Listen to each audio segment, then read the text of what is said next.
Aunque el escenario bajo el cual se desarrolló RTX 3000 fue bastante desafortunado para muchos usuarios, finalmente y después de estabilizar mejor aquellos costos de esta generación ante los precios oficiales de salida, no tan solo se abriría el camino para obtener estas gráficas, sino que también se ajustaría con el paso en los próximos lanzamientos de Nvidia con Aero Lowless y RTX 4000, y la asociación de estos dos procesos marcaría lo que parece ser una convivencia en el mercado de dos generaciones distintas ante los costos y rendimiento una de la otra. Desde acá partiría RTX 4000, alertando de una mejora en rendimiento que puede hasta conseguir cuadruplicar lo planteado por Ampere, no radicando del todo en una potencia en bruto, sino que ante lo que mejor han sabido hacer en relación a la innovación con respecto a su competencia, y que sería el pilar con el que se apañaría para mejorar DLSS en esa tercera entrega y alcanzar tales resultados.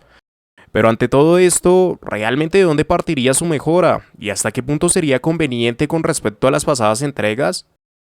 Y es que después de toda la información que se fue filtrando, a la par del desarrollo de estos nuevos productos, la misma tan solo nos introdujo hacia una pequeña parte aislada de lo que realmente sería ese producto final. Así nos llevaría a que lo anunciado se dividiera bajo dos fases. Para una primera parte, las mejoras generales que prácticamente acarrearía en cada generación, como puede ser y como se planteó desde acá, en cambios en la arquitectura, abandonando esos 8 nanómetros de Samsung y pasando a lo que sería 4N TSMC, lo cual se supone que no son esos 4 nanómetros como describían, sino que partiría de una arquitectura de 5 nanómetros, pero mejorándola y reduciéndola hasta en un 6%, aunque realmente se sigue dando esta información a medias y no hay confirmación del todo si son 4 o 5 nanómetros. De ahí ya pasaríamos hacia otro cambio como el aumento de esos núcleos CUDA, que nos llevaría a más de un 60% de CUDA cores por encima de lo que fue 3090 Ti y lo que va a ser 4090. Con respecto a las otras dos gamas presentadas, se quedarían por debajo de la cantidad de núcleos CUDA representados por la 3080 Ti. En el mismo sentido, tanto los RT Cores como Tensor Cores tan solo darían aumentos para la 490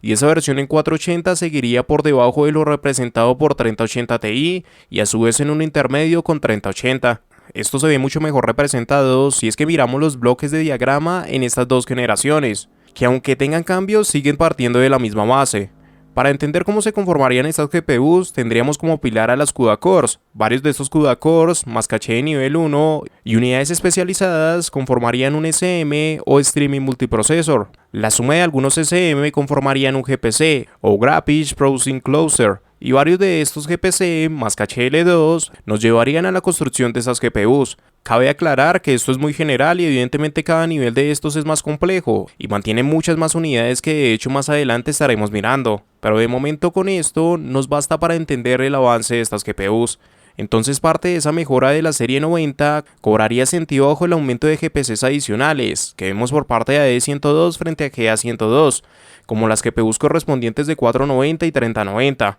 Bajo este sentido se obtienen hasta 4 GPCs adicionales para estas nuevas generaciones, hasta inclusive poder escalar hasta los 5 GPCs para lo que va a ser las versiones TI. Y desde donde precisamente se partiría el aumento de Tensor Cores, CUDA Cores y RT Cores, ya que escalan en el mismo sentido tras cada suma de GPC. Pero claro, esto sobre la serie 90, para la serie 80 volvemos a estos mismos 7 GPCs que encontrábamos en la generación 30 en GA102. Por lo que entonces puede quedar un poco la duda de en dónde realmente está ese cambio, ya que esa línea 480 pareciera que no fuera a tomar apenas impacto. Pero es desde ahí donde juegan distintas cosas, y el por qué no podemos comparar generaciones tan solo por la cantidad de CUDA cores como GPCs, por lo que todo esto tiene implicación en hilo en el cambio de su arquitectura, donde se vería hasta doblegada la cantidad de transitores bajo un área menor, desde esa 480 hacia la 3080 Ti, mejor eficiencia como rendimiento con el paso hacia esa cuarta generación de Tensor Cores, y bajo el mismo sentido de mejora en esa tercera generación de RT Cores, el aumento que se dio para el caché de nivel 2, donde pasaríamos de 6 MB a los 64 MB, y hasta el propio aumento de sus frecuencias, que nos llevaría desde los 1,6 MHz hacia los 2,5 MHz. Mejoras como estas van a ser parte de ese paso a dar con la serie 80 para conseguir destacar la misma de los modelos equivalentes, donde apenas se notaría diferencia por la cantidad de GPCs añadidos, pero donde evidentemente por la arquitectura no llegan a ser del todo comparables, aunque no deja de ser apartados que prácticamente con cada generación evolucionan. Pero sin embargo, ante lo mismo inclusive sería difícil resaltar tal aumento en el rendimiento que por lo menos se puede conseguir. Y es ahí donde parte ese segundo apartado, donde sí que van a destacar en innovación. Así llegaríamos a algunas de esas unidades especializadas no mencionadas, y que como muchas veces liberarían parte de la carga central hacia la GPU. Con esto por ejemplo tendríamos dos motores adicionales, DMM o Displace Micromeshes, que reduciría la complejidad de las estructuras para facilitar el trazado de rayo y a la par mejorar tanto procesamiento como almacenamiento, además de permitir un renderizado en tiempo real. El segundo motor sería OMM o Opacity Micromap, que genera máscaras de opacidad hacia los objetos de poca prioridad, como neblina, hojas o partículas, permitiendo que se le dé identidad con antelación dentro de los RT Cores y acelerando el cálculo para el trazado de rayos. Esto sería parte de esa mejora general, y donde simplemente debes tener en cuenta que va a reducir la complejidad a la hora de realizar el trazado de rayos ante ciertas estructuras, aliviando la carga de la GPU,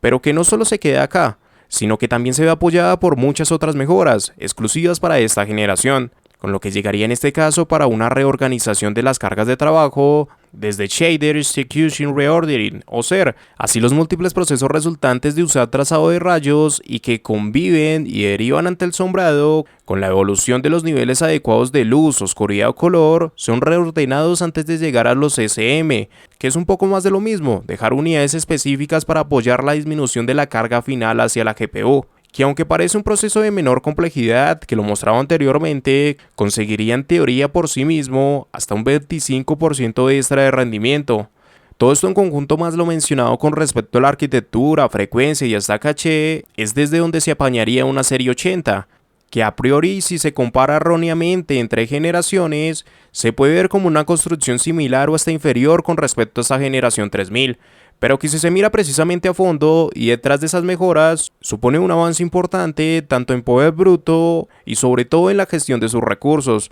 y ni hablar de la serie 90, porque ahí sí que hay una incidencia importante hacia ese poder bruto que resaltaría bastante frente a lo planteado por Ampere, más cada una de esas mejoras ligadas de su mano, y donde a su vez tampoco hemos llegado a la cereza del pastel, que remataría con DLSS en esa tercera versión.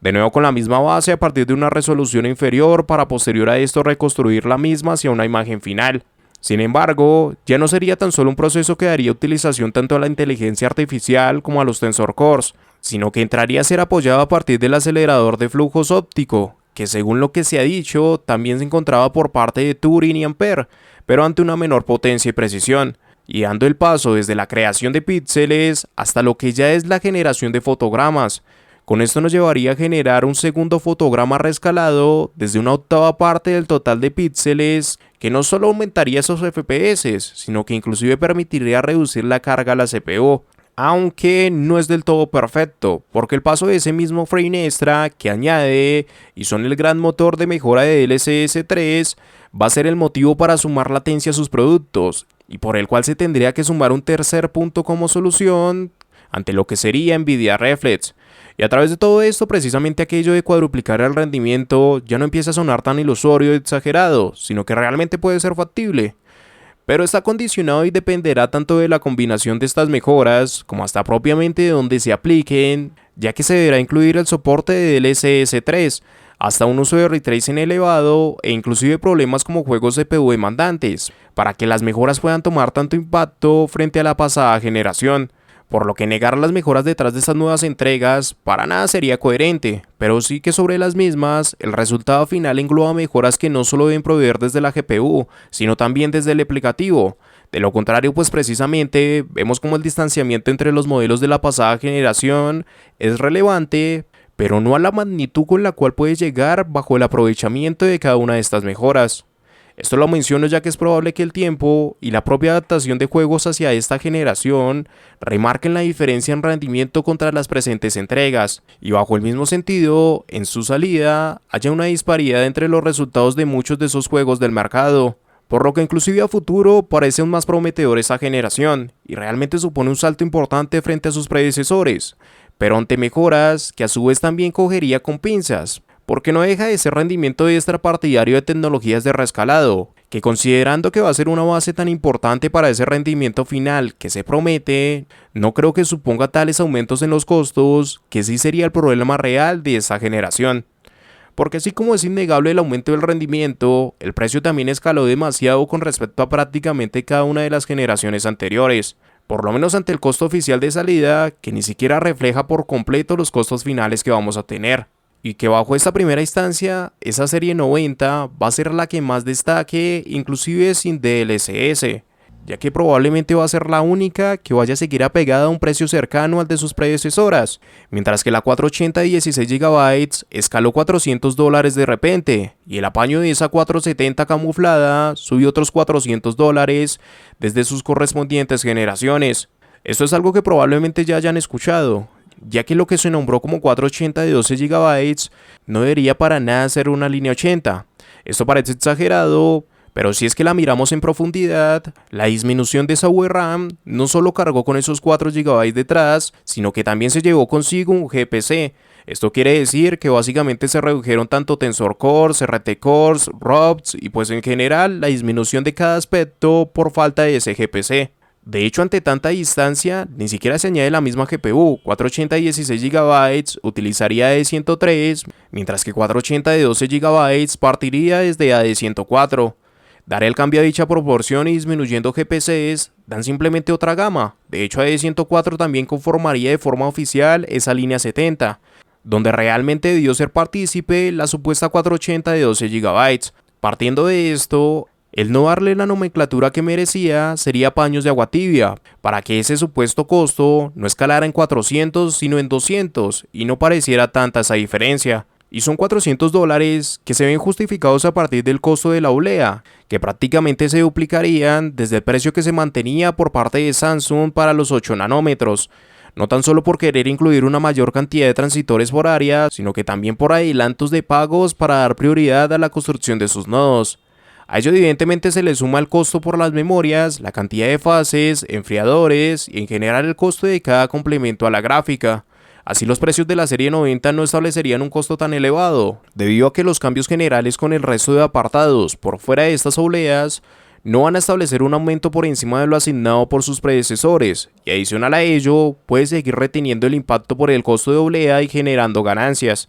Sin embargo, esa serie 80 sufre el mayor problema al lidiar por el costo de obleas, y es ahí donde entra en juego la diferencia tan drástica de cada uno de esos modelos para mitigar el impacto en el precio, y que nos llevaría precisamente a distintas versiones, inclusive dentro de una misma serie. Con ello se establecería que AD102, AD103 y AD104 alberguen la serie 90 y 80, lo cual es importante puesto que solo GA102 le dio soporte a cada uno de estos modelos de gama alta en RTX 3000. Y escalonar lo mismo tan solo era la representación de que se reduciera la gama a partir de la disminución de GPCs.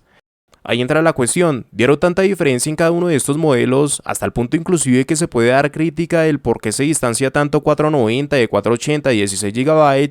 en más de 4 GPCs, e inclusive por debajo de eso, cómo se distancian dos modelos de una misma nomenclatura en un GPC. Y aún ante dichas reducciones, se estableció una generación tan costosa. Bajo este sentido, prácticamente se mitigó una gama por debajo de lo que representaba cada gama de la anterior generación con respecto a los modelos de su misma generación, pero se cobra el doble por lo mismo. Y es ahí donde entra en juego el que pagamos prácticamente lo mismo ante la subida de costos tras ese mercado con la falta de stock. Y lo cual no sería en vano, si se pagó por esa serie 3000 costos similares ante productos que ni siquiera dieron el mismo salto en rendimiento que estamos viendo con Aero Flawless, ¿por qué no se volvería a pagar tras una nueva generación y mayor cantidad de cambios? Somos a la final la misma causa de esos precios, donde ni siquiera puede que tenga implicación el gran stock en las tiendas de RTX 3000, y por el cual se podría justificar también el distanciamiento en costo a fin de terminar con los lotes de tarjetas que siguen circulando.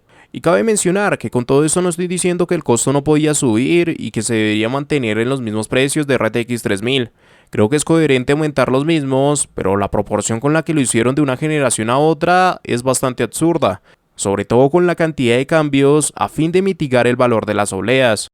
No es para nada que hablemos de una mala generación, trae una gran cantidad de avances que sobre todo aprovechan en mejor medida sus recursos, centralizando procesos y quitándole carga al sistema central para aumentar ese rendimiento final, e inclusive desde lo mismo consiguiendo mejorar aquellas condiciones visuales en el trazado de rayos. Aunque eso tan solo es la mitad de ese rendimiento que tanto se destaca, la otra parte es de LSS, reforzada desde fotogramas extra y a costa de latencia, que ya se evaluará qué tanto puede afectar. Sin embargo, y en teoría, todo en conjunto puede labrar un buen camino, inclusive ante esas gamas inferiores, que no necesitarán de tantos recursos para mejorar las condiciones donde se van a desarrollar. Pero todo se puede quedar en vano si el problema real nos va a seguir conduciendo hacia su costo como el mayor impedimento, desde productos que no son propiamente lo anunciado y ante diferencias tan recalcadas como para que se incentive por la mayor gama en la decisión final, y a partir de una construcción de costos justificada por el precio de las obleas y reforzada desde la inflación por el stock de pasadas generaciones, como la especulación acerca de un mercado que sigue validando y generalizando el precio que se nos va a representar. Y recuerda que si quieres apoyar al canal, en la descripción estarás encontrando un enlace hacia Amazon, con los mejores precios del mercado y de una forma segura. Pásate.